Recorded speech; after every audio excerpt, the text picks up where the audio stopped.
ગુજરાતમાં લોકસભા ચૂંટણી પહેલા જ કોંગ્રેસમાંથી એક બાદ એક નેતાઓ પાર્ટી છોડીને જઈ રહ્યા છે, ત્યારે 24 કલાકમાં જ ફરી એક વધુ નેતા ભાજપમાં જાય તેવી અટકળો શરૂ થઈ ગઈ છે।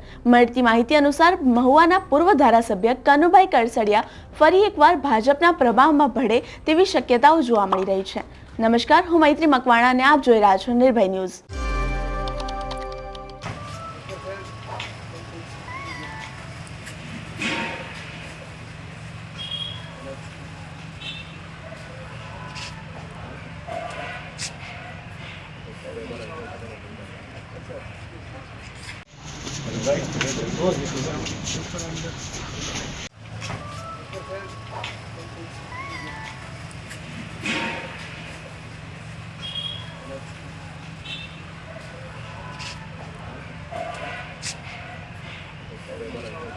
એ લોકો પણ વધુને વધુ પ્રયત્નો કરે છે કે વધુને વધુ સારા લોકો એમની સાથે જોડાય।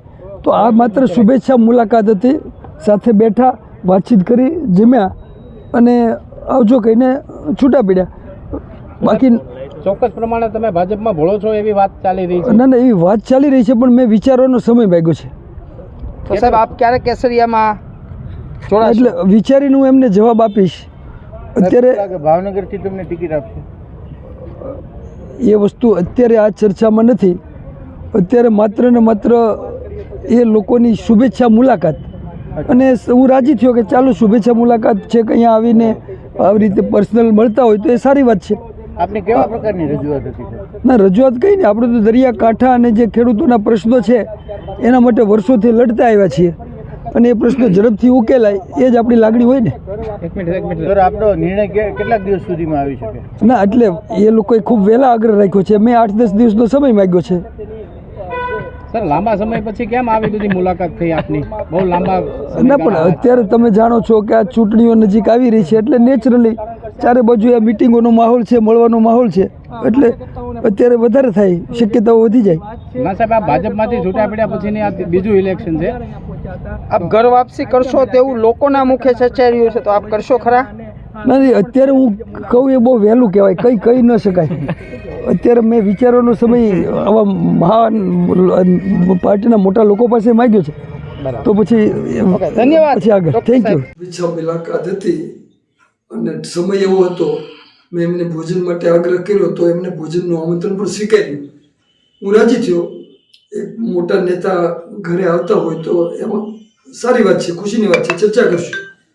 પણ એ ચર્ચાના અંતે હું કોઈ નિર્ણય ઉપર આવી શક્યો નથી। મેં એમની પાસે સમય માંગ્યો છે અને ટૂંક સમયમાં નિર્ણય લઈને એમને જાણ કરશું। કેટલા સમયમાં સાહેબ નિર્ણય થશે? મેં તો એને 10 દિવસનો સમય માંગ્યો, પણ એમની ઉતાવળ છે તો અમે ઝડપથી નિર્ણય લેવા માટેની પેરવી કરશું। સાહેબ, શું લાગે કેવા પ્રશ્નો હતા? ત્યાં પ્રશ્નો મૂકવામાં આવ્યા હતા CR પાટીલ? ના, પ્રશ્નો તો જો કે મારા તો કોઈ પ્રશ્નો એવા ન ઉકલે એવા છે જ નહીં, પણ જે ધીમી ગતિથી કામો ચાલે છે, જે નિરમાની સામે આંદોલન કર્યું પછી ત્યારબાદ નિરમા મૂળમાંથી હટી જવું જોઈએ, પણ હજી મૂળમાંથી નથી હટ્યું। હજી એ જમીન ઉપર એમનો કબજો છે, હજી માઇનિંગ માટે એ લોકસુનાવણી કરે છે અને એવી કોશિશો કરે છે।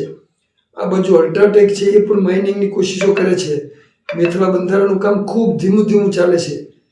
તો આ બધા પ્રશ્નો છે, પણ એ બધા પ્રશ્નોમાં એને હૈયાદરણ આપી કે અમે તમારા પ્રશ્નો ઝડપથી ઉકેલી આપશું।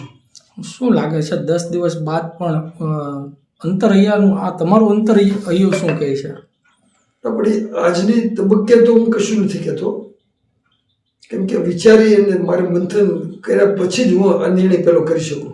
કેમ કે હું કોઈ એવું પદ ધરાવતો નથી અત્યારે।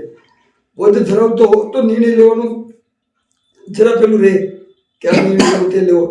અત્યારે તો હું પાર્ટીમાં હોઉં કે પાર્ટીમાં ના હોઉં, મને કોઈ ફરક પડતો નથી। ભાજપમાં જોડાઈ ગયો હોઉં તો પણ એનાથી મને કોઈ સીધો ફાયદો હોય એવું મારી પ્રજાને, મને એટલે અમારા લોકોને, ખેડૂતોને, ગરીબોને કંઈ સીધો ફાયદો એવું મને નથી દેખાતું। અને પાર્ટીમાં ન હો તો કોઈ એવું સીધું નુકસાન નથી। ભાજપ પણ તમારા લોકોના ફાયદા માટેની જ વાત છે, એ માટે CR આવ્યા હતા, એટલે એ માટે એને કીધું છે, એ તો ખેડૂતોના પ્રશ્નો છે, એ ધીમે ધીમે ઉકેલ તરફ જાય છે। એમણે કીધું અમે ઝડપથી ઉકેલ લાવશું।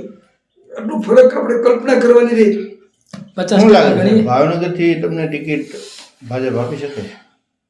જોડાવતો. એવી તો કોઈ જાતની વાત એમણે કરી નથી અને મેં કઈ એવી દરખાસ્ત કે ઓફરે મૂકી નથી કે મને તમે આમ લડાવો તો હું આવું. એટલે એ પ્રશ્ન અત્યારે આપણે ચર્ચા કરીએ એ ઠીક નથી. બાકી તો પાર્ટી એવો કોઈ વિચાર મૂક્યો હોય તો આપણે ચોક્કસ પ્રજાના પ્રશ્નો ઝડપથી ઉકેલે એવું કોઈ વિચાર છેલ્લો પ્રશ્ન સાહેબ, 50-50% લાગે છે? 50-50% છે.